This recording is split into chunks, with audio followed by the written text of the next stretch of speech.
Hindi ko kailangan ng kahit na sino upang matay ka!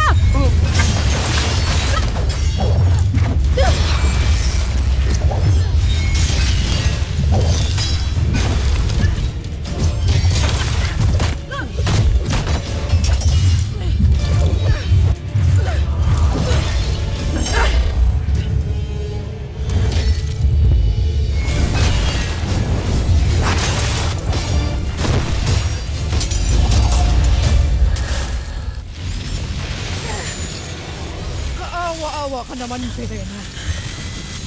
Kung ano ang ginaling mo noon sa pakikipaglaban. Ngayon, ay katawa-tawa ka na lamang. Shada!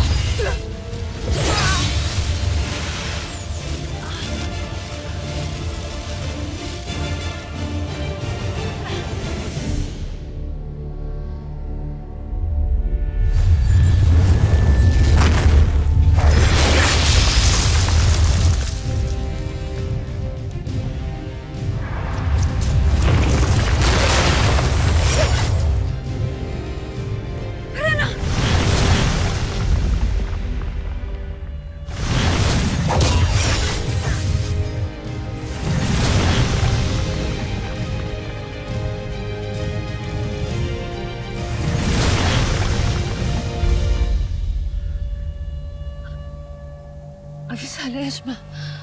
Aking apoy. Huwag mo ako tinatawag na apwe. Hindi ko tinuturing na kapatid ang sanggaya mo. Tanaya, bago mo ako sumbatan, maaari bang gamutin mo muna ako? Bago mahuli ang lahat. Gamutin. Hindi ba't dinala mo nga sa kamatayan ng aking mag-ama? Tanaya, Ganun magkaila, Verena. Alam kong alam mo ito!